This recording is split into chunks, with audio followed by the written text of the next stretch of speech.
Bonjour, good day everyone. 大家好.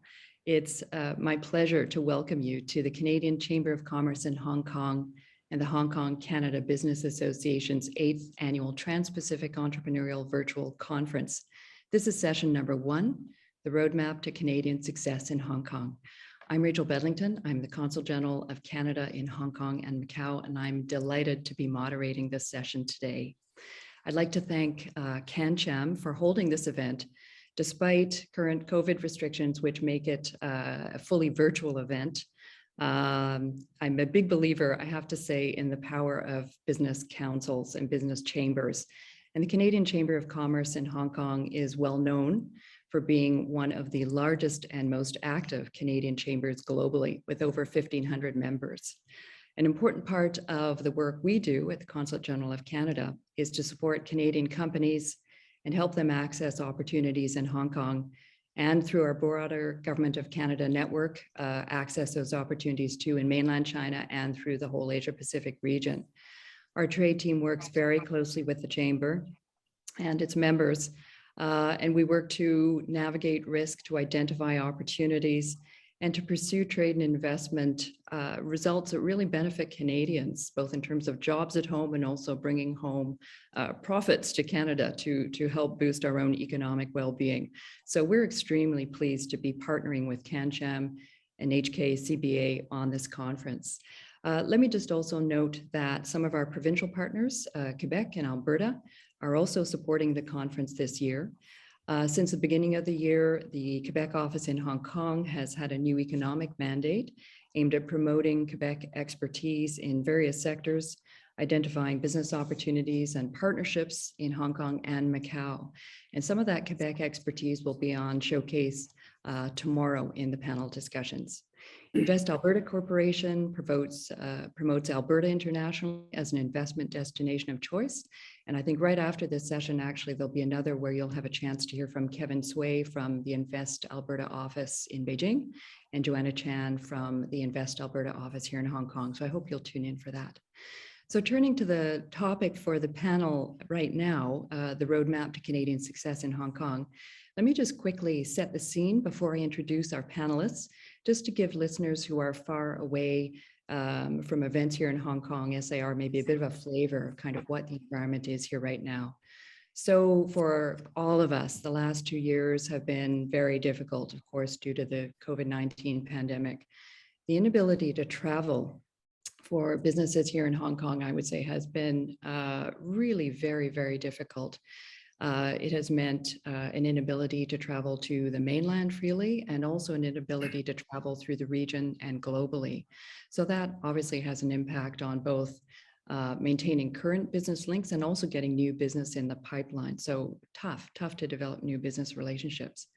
Last week, the Hong Kong government signaled some changes in terms of what local COVID restrictions are, including a reduction for quarantine time, for example. So these are positive changes. We hope everything is moving in a sort of a more streamlined, relaxed direction, but certainly uncertainty remains for the business community writ large here. Despite these challenges that have sprung up around COVID, more broadly, I can certainly say that Canadian companies very much continue to look to Asia and the Indo-Pacific, to Hong Kong specifically as well, as a means to diversify export markets. And the majority of Canadian companies remain very committed to this marketplace, and they continue to see opportunities and very good business reasons for being here. Canadian companies based in Hong Kong, a lot of them, they're using Hong Kong as a launch pad for mainland China and also for the broader region. Looking forward further afield into Asia Pacific. Hong Kong SAR, for those of you that are maybe tuning in from Canada, you'd be surprised to learn the size of the Canadian community here. We have over 300,000 citizens in Hong Kong SAR. We have a very rich community of business presence here, companies here, including all our leading financial institutions. We have companies that are newly arrived. We have some companies that have histories here over 100 years. So really just a very rich and well-established ecosystem locally here in Hong Kong. So today we're going to hear from 3 Canadian companies that that are succeeding in Hong Kong despite any challenges that are out there in the global environment. And I really look forward to hearing about their journey. We have a great lineup for you today. And it's really my pleasure to introduce our panelists. So we have Catherine Sue, who is Executive Principal for the global design and consulting firm B+H. We have Lucie Marceaux, General Manager and Partner, Camden, which is an international advertising network founded in Canada. And we have Tony Tse, Executive Managing Director for the Canadian-based financial services company, TMX Group. So a big thank you to all three of you for joining us for this panel today. It's a great pleasure. For those of you joining us virtually during this session, if you would like to submit questions or comments via the chat box, please feel free to do so. We'll do our best to answer all your questions now or after the conference. So let's get started. Catherine, great to have you with us, and congratulations on your company's success. Maybe first you can tell us a little bit about B+H. Well, first of all, thank you very much for having me here today. And it's my pleasure in joining this, this conference. First of all, I'd like to introduce a little bit about B+H Architects. We are a global architectural firm, actually originally from Toronto. This year is actually 69 years, since our founders founded the company. And we have been in Asia, in fact, coming into China this year, marking the 30 years anniversary. And we have set up the Hong Kong office 10 years ago. So we have, I would say we're one of the very early birds coming into China, Asia to establish our design professional services here in China and Hong Kong. So with their close to 30 years of history in China and Hong Kong, and we have now grown into 12 studios globally, and we have provide multidisciplinary designs from master planning, landscape, architecture, and interiors. So we now have built approximately 200 staffs in the region. And so we have offices in Shanghai, Hong Kong, and 2 years ago, we started our Shenzhen office. Exactly is to address the traveling restrictions, partly also to cope with the growth of the Greater Bay Area, as some of the questions that will come up later.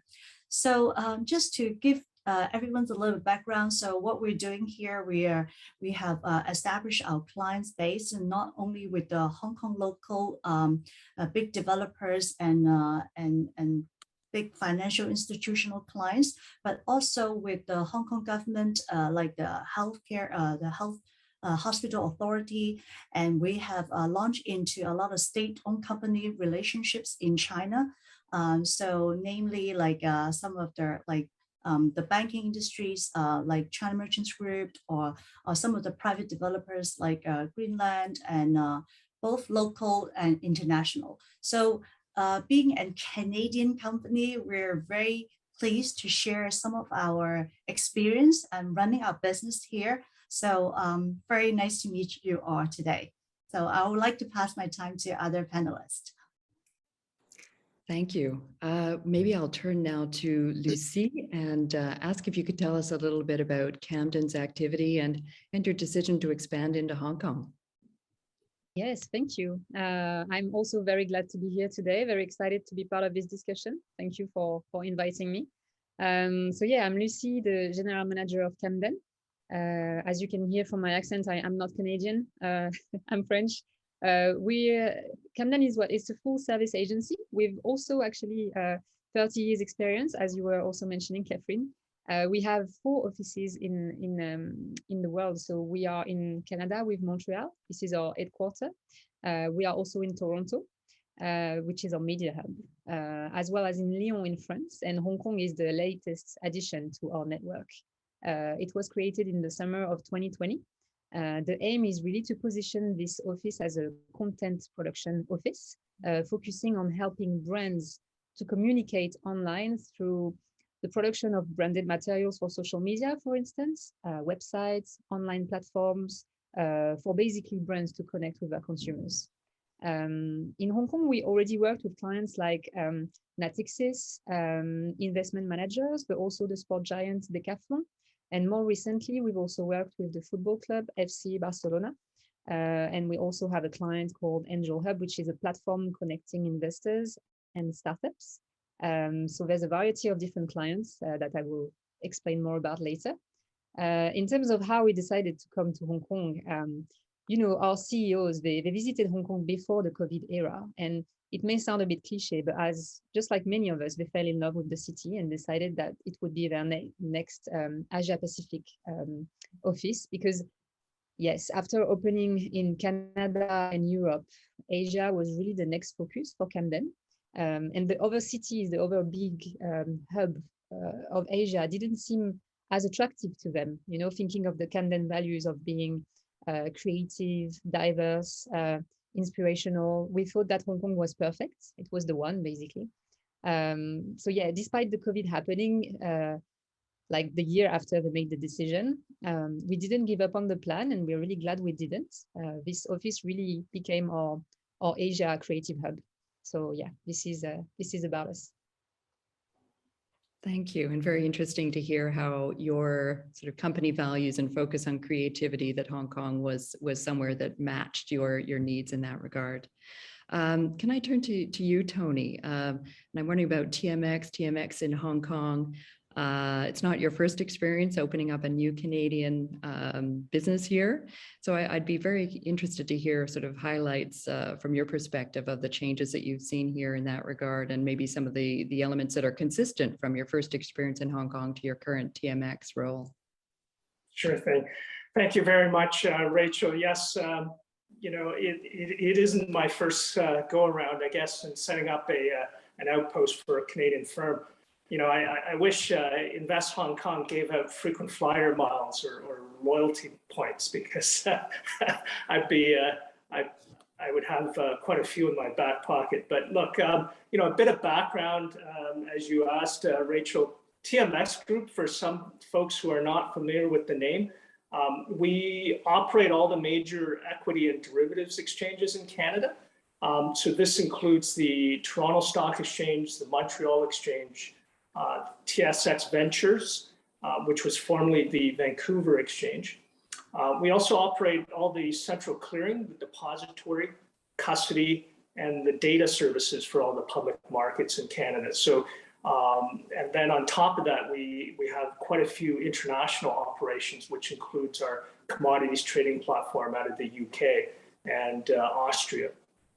Now, I joined TMX just under 3 years ago, essentially brought in to expand our Asia Pacific businesses and look after the business from an enterprise aspect. You know, my background is I come from a banking background, a little over 25 years with the likes of Royal Bank of Canada, Goldman Sachs, Jefferies. So my career has taken me all over the world, but you know, I've spent more than 13 of those years based in Hong Kong. So it's a city that's very familiar to me, something that's quite dear to me as well. You know, historically at TMX in Asia, we really only pursued the listings business out of China. So we had a Beijing office through which we conducted most of that. But in setting up our regional hub out of Hong Kong 2 years ago, you know, we are trying to be much more enterprise focused, looking across all the businesses that we conduct. And really, it means working to improve access to the Canadian markets, and you know, encouraging investments from Asia Pacific, working with our member firms, the regional trading platforms, for us providing data. And of course, as many of you might be familiar, we extended our trading hours, our Montreal Exchange trading hours to Asia last year in September. This means we're basically letting our clients trade almost 24 hours a day, you know, starting with the Asia Open. You know, you asked about what changes or consistencies I've seen throughout my years. Look, you know, I would say consistencies in Hong Kong. The city has always gone through constant change. That I think is a consistency. The Hong Kong tends to reinvent itself, but I have to say, I mean, the drive and the pace of innovation has certainly been consistencies in this city. Every time I get off a plane in Hong Kong, my energy level just perks up.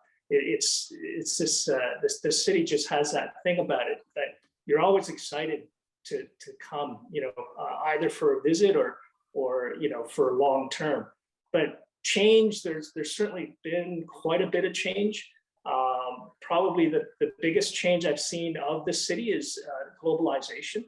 30 years ago, you certainly didn't have the coffee shops and the French, patisseries and what have you. And Mandarin was certainly not a common language spoken in the business community. I remember I used to get phone calls from HKMA on a regular basis, and I was getting quite concerned. But until my colleagues reminded me that many of them wanted to practice Mandarin, and I was one of the few bankers in the city that spoke it. So that's changed quite a bit. So both for the good, I hope, especially as we connect more into China.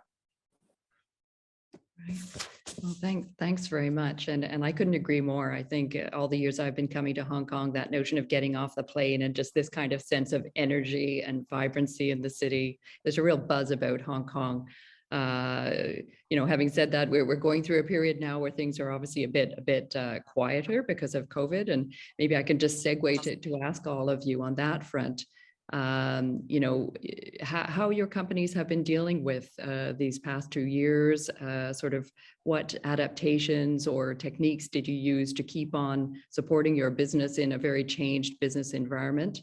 Maybe your thoughts on that, and then let's look forward and let's look forward with optimism. I'm interested to hear about your thoughts for this year, how you're forecasting 2022, and kind of what you see as being important for your company in these current times. Maybe I can start with Catherine, if you could lead us off.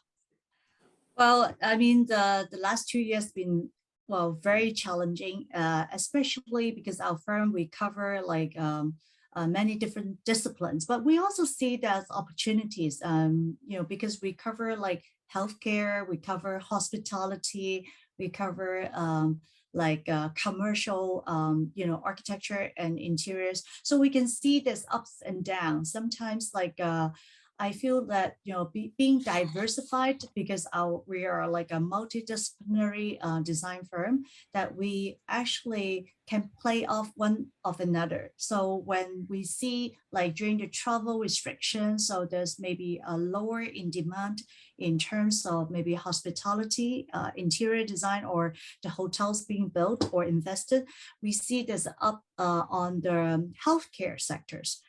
Being a Canadian firm, we have a wealth of the healthcare expertise, so we can leverage off a lot of our experts, from our knowledge from our healthcare, design, and we also see the need, especially during the pandemic, there's a growing need on hospital, healthcare, and all these kind of facilities need to be developed. So we kind of how to reshift our focus, or we emphasize the different sectors of the market to play off, or to leverage off the opportunities available.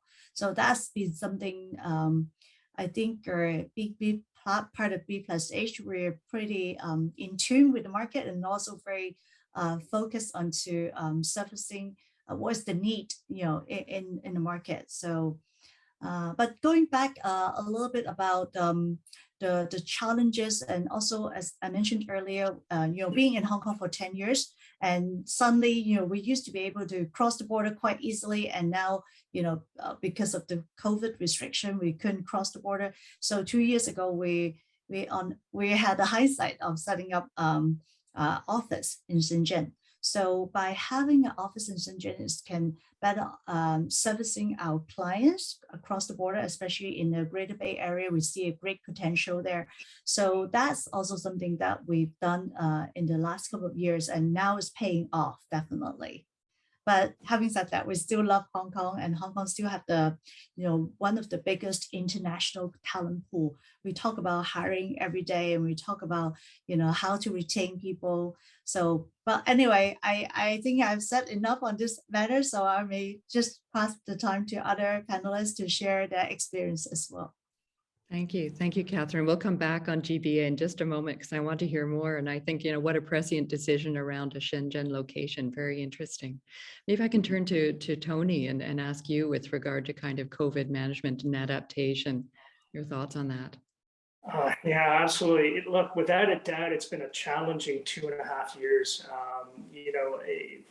On a personal side, because I split my time between Canada and Hong Kong, the traveling and looking to set up our offices has been a real challenge. In the last 2 years, it's meant, obviously a great deal of hotel quarantines and testing in order to travel to and from. As a firm, it was certainly a massive challenge to us because our business is very much about personal relationships, developing those relationships around the region. So, we really had to pivot our client and market engagements to, nearly all virtual in the last 2 years for the region, which if it was fine for firms or individuals that we already knew, we could switch to doing Zoom calls and doing those type of conferences. But, certainly it was far more challenging when we tried to open new relationships or do business development because, not everyone, wanted to jump on a virtual conference. So we had to find more creative approaches, ways that we can, reach out to a bigger audience. We certainly started to partner with a lot more media firms, media outlets, conference partners, because, from Hong Kong, it's our hub. The need to reach out to places like Japan or Australia were certainly challenges because, many of those jurisdictions were closed to travel, particularly Australia. So we are right now trying to rush to get to Australia now that they've opened up. But, in the early days, I have to say, Hong Kong was still the place to do the business during COVID because, unlike North America, I was able to tell my colleagues that as soon as I landed in Hong Kong and did my hotel quarantine, I was free. I was free to conduct meetings up in small social gatherings or small gatherings of clients and engage the market. That's changed, of course, in the last 3 to 4 months. But look, there was that window where Hong Kong was really the place to go if you wanted engagements with clients in person. I think in the coming months, though, it's going to be an even greater challenge because trying to navigate the constant changing rules around travel or entry into different jurisdictions. We've had to rejig a number of trips, a number of different client engagements because of that. There's been cases where colleagues are testing positive, prior to jumping on a flight, and we've had to switch back to virtual. So I think 2022 is going to be quite challenging. It's going to be a year of hybrid work because there's going to be flare-ups all around the world. So I think firms are going to have to learn to adapt and allow for a combination of both remote and in-office engagements. Yeah, thanks for that. And I couldn't agree with you more on the need for, an ongoing hybrid model. And I think that's what we're seeing in our own workplace too. So, thank goodness that we're all adaptable and can kind of make those adjustments. But maybe I can turn to you, Lucie, and thinking about, the world of international advertising. A lot of your work is, it's digitally based, it's video, it's sort of content creation, those kinds of aspects. So in one sense, you could think, oh, well, maybe, you were less affected by some of the constraints that have been out there, but I'm sure you have also had to make some adjustments. Could you tell us a bit about that and how you see the year ahead? Yeah, definitely. So the particularity with us is that we opened the business in 2020 in Hong Kong. So we were like right in the middle of it. I think it's been interesting, but we had decided to open it before though. So we made the decision. It's not like we could have decided not to do it, but we decided to do. I think uncertainty really makes you innovative, but also it makes you very resilient. What we decided, not straight away to be honest, but progressively, is to observe what industry would still need an agency. Like it's as simple as that, because some industries like hospitality, for example, with whom we were discussing, at the time it was really hard for them to unlock budget. So we decided to focus on the industries that really remained strong during that time. For instance, fintech, investment, finance, but also sport and wellness, who were actually doing well at the moment amidst the pandemic. So we decided to refocus sometimes our focus on industries. Also, another thing we decided to do is to be very precise and selective with the business opportunities that were coming to us, with sometimes saying no when it makes sense, because saying yes to everything when you are starting a business can also be very harmful. And I would say also we had a lot of support from the other offices and from the network. So a lot of support from the headquarters.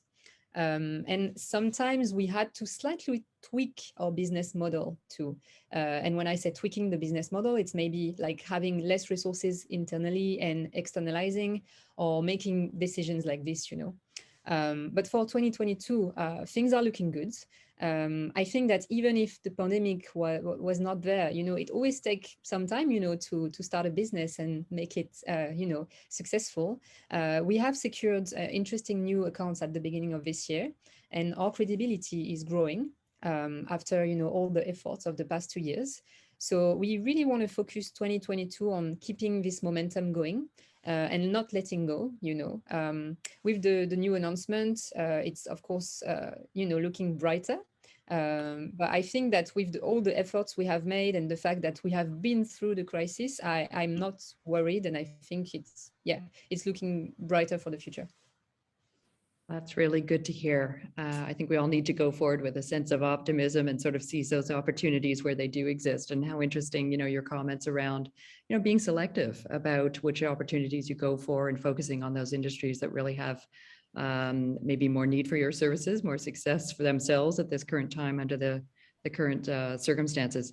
Maybe we can shift gears a little bit. And Catherine's already made mention of GVA, and certainly that's, the Greater Bay Area is such an interesting aspect of Hong Kong's future, and the sort of notion of just having a much greater connectivity with the mainland, specifically through these 9 cities on the Guangdong side of the border.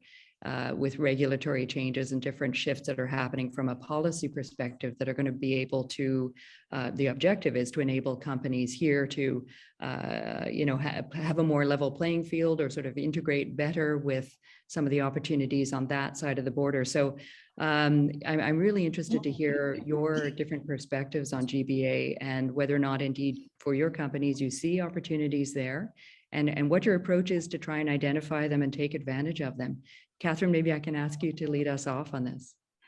Well, thank you. So actually, I have to say, this has been one of our major business focuses in terms of the area of growth. And we have been very fortunate, because I think we being established in Hong Kong, like say since 10 years ago, and now we get into a position that we already have certain establishment in China or within the Greater Bay Area. But definitely we see a lot of energy, amidst of, we're in the middle of the pandemic, but there's still so much going on, and everyone's like, I think a lot of businesses and the companies been very, couldn't wait to even get past the pandemic. It was just, it's the passion, it's the energy of a lot of enterprise, and also a lot of the development and the government, putting in a lot of investment into the region to help to grow all the business sectors within this area. And we see not that just from Hong Kong, but Shenzhen and Macau, and we are very connected with a lot of developers and government bodies, and we see how many developments like master plan and money have been poured into the region. So that's why we chose Shenzhen to be one of our strategic location to grow our the fourth office in China. So this is something that we're very excited. In terms of the opportunity, I see, they are yearning for talents. They're definitely yearning for creativities. So I feel that they're very open to international firms like Canadian firms. If we can bring across talents, new ideas, and the vision or outlook, the latest technology, latest way of thinking, or even like the latest way of doing financial business. In fact, just recently we've been engaged by our client, one of the financial institutions in Hong Kong, to look into the future bank trend. So we were using our Canadian firm who were having our team in Canada who has the expertise in like advanced strategy to do a study, together with our clients to understand what is the future trend. So a lot of our clients within the region are looking for, through the international firms being present in Asia, to help them to have a bigger outreach to the rest of the world and bring in the best idea into the region. So this is something that I feel that we have something great to offer. There's always a market. Thanks very much. And I can't wait to see how that's going to grow and flourish when I think about sort of B+H and some of the amazing projects you've been involved in. And you think about kind of the intensity of activity through this GBA area of, people talk about 70+ million people. I think the estimate is actually larger in terms of the population that the area covers. So you think about kind of the intensity of just activity and opportunity there, and the mega urban areas as potential sites for new and exciting architectural projects. It's really something I think we should all be very much looking forward to. Tony, can I turn to you just from a financial services point of view? When you see GBA, what does it mean from a TMX perspective? Do you see opportunity there? Oh, absolutely, Rachel. I mean, look, I think, our goal originally in setting up a regional hub in Hong Kong was always to tap capital coming from Asia. And I think certainly with the opening up of the GBA, and having that free flow of capital come in from those southern Chinese cities through Hong Kong, presents great opportunities for financial service providers, especially ourselves, principally because that capital that's flowing through Hong Kong is looking for global diversification. So we would feel that Canada offers some tremendous opportunities for that capital, looking for, a stable market, a market that has no barriers of entry and exits, opportunities to diversify in terms of, the work that we're doing in the resource sector, the innovation space, on our listed markets. But what needs to be said and reminded for our Canadian audiences is that we're talking about an economy of the GBA region that, the regional GDP is the equivalent size to Canada's GDP. So, to be able to add that kind of capital flow, into a global market environment, for us as a global exchange, of course, we're looking forward to that and being able to capture a percentage of that. So, it's pretty exciting for us. And in terms of how we're trying to look to engage in that, we are talking to many of the regional financial firms who are servicing that client base, helping with educational material about Canada, about Canadian public markets and the investment opportunities. We're working to disseminate data on our markets. We've worked with our Canadian regulators to start to allow for that dissemination of real-time data, in Asia, targeting the retail clients, the high net worth individuals. So, the work is starting, and I think there's a lot to be done. And I know that a lot of the Chinese firms that are coming out of this region are starting to look at Canada as well in terms of, do they establish a representative office in Canada or look for Canadian securities licenses. So we're pretty excited by that whole prospect. Yeah, absolutely. And listen, I think you make a really important point that I hope everybody listening today takes on board, which is, we've got Canadian firms that are based out of Hong Kong and elsewhere that, can use this place as the launch pad into the mainland, in terms of sales of goods, sales of services. But what you've just been talking about, so the notion of capital flows, and Hong Kong is sort of the conduit for those funds to be heading to Canada for investment purposes as well. It's definitely a two-way flow here, but there are benefits for Canada both through the investment track and on the sales of services and goods into China through Hong Kong. So thanks for highlighting on the financial services point, kind of that very important investment side as well. Lucie, can I turn to you for Camden? How do you see GBA?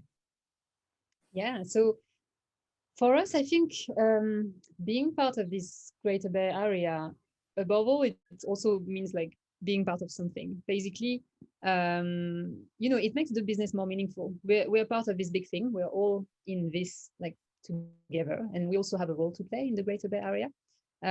For us, what it's meant, it's more business opportunities, because why we use it at the moment is also for partnerships.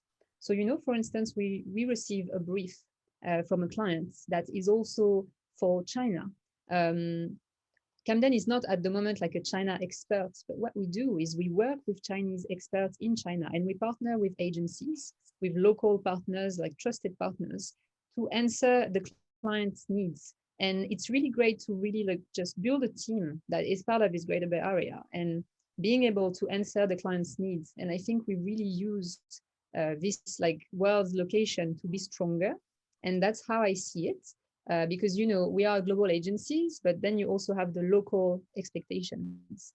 And clients are very, they're always very demanding when it's about the local and the expectation of the local clients. So we're trying to be more relevant locally via more partnership through the Greater Bay Area.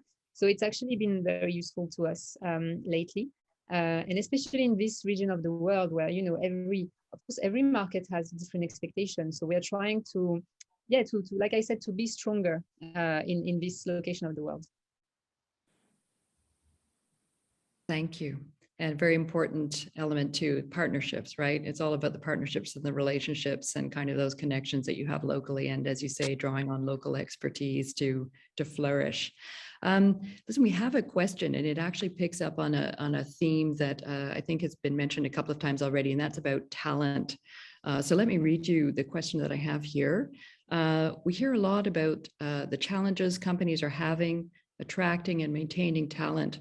How is your company addressing it? So this is a subject that's of kind of ongoing discussion locally, just given some of the travel restrictions we mentioned earlier, but it's obviously a global issue. It's not just something that's relevant to Hong Kong. But Tony, can I ask you to lead us off on this? Maybe talk about talent, how TMX sees that, how you've been attracting and keeping good people? Certainly. The good news for us is, we're just starting in Hong Kong. So, the challenge isn't keeping people right now in Hong Kong. It's looking for talent. And, the good news is that in Hong Kong, it's always been a major financial center. So, it's got a deep pool of talent. By comparison, you look at Canada, we've got 6 major banks operating. And so therefore the pipeline of talented, say, operations people is finite and it's small. Whereas in Hong Kong, you've got well over 100 different banks. So, there's a much deeper talent pool to look for in terms of adding, to our firm's employees. But it is still a very, very tight market. I mean, if you're looking for the right talent, you know, for us, for example, if we're looking, and we are looking for derivatives professionals, you know, we're finding that all the major banks in Hong Kong are doing exactly the same thing, particularly many of the mainland Chinese banks. They're all beefing up their trading desks in Asia for the derivatives market. And, you know, we have to also compete with our global exchange competitors, you know, the Americans, the Europeans, you know, even some of the Asians who have established offices in Hong Kong. But, you know, we're working very hard right now internally to improve our benefits package to be market competitive. You know, we're certainly offering more opportunities in terms of hybrid work, because that's certainly something that a lot of people are looking for. You know, and as a global organization, I think the good thing is that we can offer people, you know, that career mobility, you know, opportunities to be in other locations and you know, pursue their career further in other countries. But, you know, the key I find always when trying to retain talent or attract talent, you know, is improving, you know, your own firm's branding. You know, in the current marketplace, your reputation as a firm is a big factor for, you know, the hunt for talent and the retention of talent. You know, what you do, how you act as a corporate citizen, you know, governance. So, you know, as an organization, we went out and published a big white paper on you know, our ESG standards that we want to keep to. And for us, you know, that's one of the cornerstones for us to attract and retain talent. Thank you. That's extremely interesting. And, you know, I commend TMX. You sound very kind of leading edge in incorporating, you know, thinking about ESG and recognizing that those are considerations for people that are looking for employment and they want to find a company whose values kind of mesh with their own. So thanks for that. Lucie, can I ask, again, as you're out looking for creative minds and people with technical skills as well to work as part of your company, sort of how are you addressing that need for Camden? Yeah, so, you know, it's not easy to recruit for a creative business. It's never been. We're an industry where every department needs a sense of creativity. You know, even project management has to be creative because we deal with creative work every day. But it's become even more challenging now, simply because, you know, some talents have decided to leave Hong Kong, so we've had less options. And also, I think Hong Kong has always had a very good talent pool in some industries, you know, like of course finance, hospitality. But for creative, it's a bit harder. Of course, there are many great people, but it's just maybe a bit more challenging to find them. What we've been doing during the pandemic actually is, for some of the role, is to recruit based a lot on personality instead of recruiting based on the skill sets, because we've noticed that, first of all, it's hard to find exactly the skill that we needed, but also I think that amidst the pandemic, the personality is the most important, like to me, like especially as we are almost like a startup. I need people who have, you know, the motivation, the stamina, the will to do something. And this is coming before the skill set sometimes, because they can learn fast. And we are in a fast environment anyway, so they don't have a choice than to learn. But the personality, this you cannot change. So I'm really recruiting based on that. And so far, it's been quite successful. It takes time to take people on board, and once they are, it's actually leading to a lot of things. And I also try to have a team that there is a balance between, you know, local experience and global experience, and then everyone is learning from each other. So I'm learning from, like, you know, people who are like with a local background, and people with a local background can learn from people with a global background. So I like this balance. So I think, yeah, this is, to sum up, this is what we've been doing at Camden lately. Thanks. And I think, you put your finger maybe too on one of the special elements of Hong Kong, which is, what an international place when you talk about sort of bringing people with sort of a global experience, local experience, bringing them together.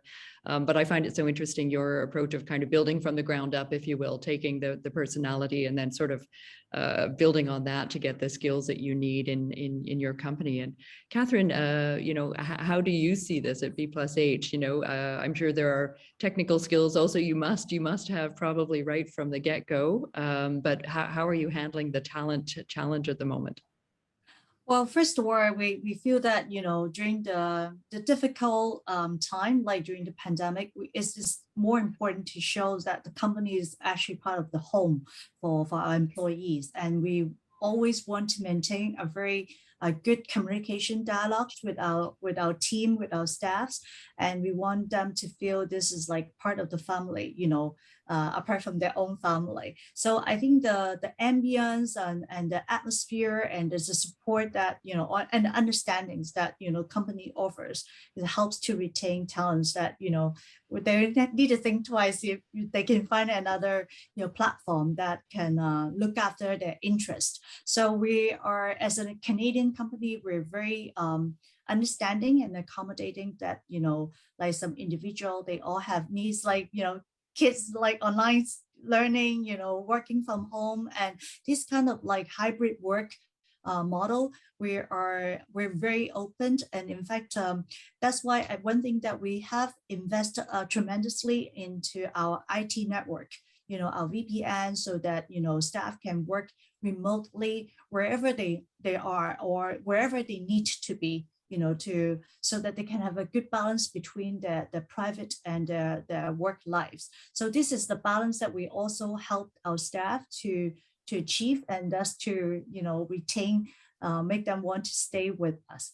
But at the same time, we see that because as similar to Camden and TMX, we also relied on talents. So people are the core assets to our business. So we also opened the pool of using talents, also not just limited to our, say, Hong Kong local office, but we can leverage off our talents from our Shanghai office, Shenzhen office, as well as our Canadian offices. So that's how we can bring in the best talents to service our clients locally, to maintain our strong presence here. Thank you. Yeah. And again, I hear that, the hybrid work environment, the importance of flexibility, kind of responding to the needs of employees around, schooling for kids and being at home, and all those things are going on at the moment. So, here, I think this is a strength of Canadian companies, if I can say so. It's kind of that, of course, there's a focus on business and on being successful in what the objectives of the company are. But I think there's a very strong ethos as well of sort of, taking care of employees and communicating clearly with employees to understand their needs and make sure that there's an environment that works for them too, so that everybody comes out of it a winner, if I can put it that way. I wonder, again, just drawing on your experiences and keeping in mind our audience for this panel today, I'd like to, get your sense of what's your advice if there are listeners thinking about, from their company perspective, maybe going to Hong Kong as a place to set up an office here, to think about work for, either what's going on in Hong Kong itself or as a means to engage with mainland China. Just any advice you would have for companies maybe thinking about that based on your own experience. Lucie, why don't I start with you? Yeah, sure. So I think I've said it before, but being selective is so important. It's been important for us, but I think for any business trying to set up, deciding to set up in Hong Kong, I think it's about deciding, if you have like a business model, if you have good focuses of industry, I think maybe in Hong Kong, you're going to have to be more selective. There is also the power of no, and being able to say no to some opportunities that come your way. Because, it takes experience and risk to be able to recognize something that might be harmful for the business. But I think that before deciding to set up in Hong Kong, it's important that companies, have a discussion about that. and being able to decide, okay, when certain situation happen, we should be able to say no and not always say yes. Another thing I would say is being mindful of the incredible speed, at which things are needed here. It moves so fast. Sometimes it's even shocking, for other markets. It's very, very fast, usually if you receive an email from someone, you cannot take 24 hours to respond. Like, there's no way, you have to respond straight away. And also we have to, actually in Hong Kong, we have timelines for our project that are much faster. So I think businesses have to be ready to simply move faster. So in order to move faster, have like the relevant team, have the relevant processes. And I think coming here in Hong Kong, there is a sense of like improvising, but also being prepared and having a process in place. So yeah, I think that would be my advices for the companies. And then there is, again, I come back to this, but the personality of being resilient. This is key. We need resilient people in this city, and especially in this context. Thank you. Thank you very much. Tony, can I turn to you? Yeah, absolutely. And you know what, I'm going to echo what Lucie said too, because, I think what a lot of people, particularly those who are coming in for the first time, are not aware of how fierce the competition is in Hong Kong, just because of the sheer numbers, because most people are used to just competing with a few handful of competitors. But when you come into a global city like Hong Kong, you're dealing with much larger numbers, much bigger players. And as Lucie's pointed out, you've got to be far more nimble. Things happen much quicker in a place like Hong Kong. So I think it's a real need for a company to really understand their niche and understand what their company strengths are before they tackle Hong Kong and China. You can't just look at Hong Kong and China as it's a much larger pool of capital, or it's a much larger population base that you can tap into. I think that's a key mistake that a lot of companies make, is that they try to export a domestic Canadian strategy rather than think of what they need to do in this region to succeed. And I think that's the key, and just really understand that you're up against a faster timeline, and but it also creates a lot of great opportunities. So I think you just have to be aware of that, come in with your eyes open. Thank you. And Catherine, if I can ask for your final word on this subject. Thank you.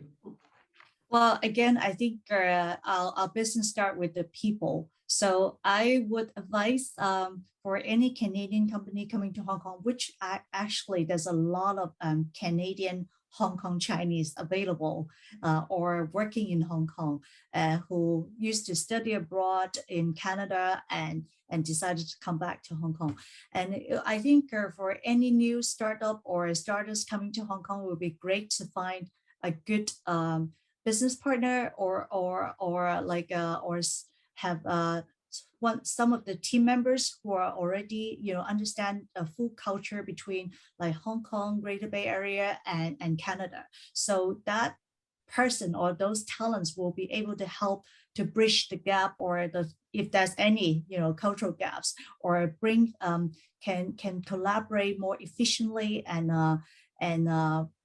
can help the company to thrive in the region. And definitely Hong Kong has a lot of attractive points for setting up an office or a business here, being an international city, like just Tony and Lucie mentioned, and also being a very it's a city full of energy and with a lot of talented people, and who can jump and who like have the high efficiency, the mindset, to go with the speed of the city. So I think that definitely there's a lot of opportunities out here. But don't forget, there's a great Chambers of Commerce of Canada, and the trade commissions provided by the Canadian government has always been very helpful and supportive. So I think that will be another source of another resources for any Canadian companies coming to Hong Kong and can reach out to. Thank you very much, Catherine, and thanks for mentioning the Trade Commissioner's Service too, along with the Chamber in terms of the roles that we can play to help support companies coming into this marketplace. I think we're moving towards the end of our time for this panel, but I'd like to thank you all so much for sharing your experiences and your wisdom in terms of how to be successful here in Hong Kong from a business perspective. I took away some very interesting points. I think for listeners, they too will have heard great opportunities here. Greater Bay Area is a part of that, but really fierce competition. So come here prepared, know your niche, know your strengths, be prepared for this marketplace as it differs very significantly from a domestic marketplace. Find good partners, tap into those local networks, people that can help build bridges. Beware of the pace of work here and the need for quick decisions so that you can move quickly and be nimble and not move at a slower pace that's going to leave you sort of, out of the picture.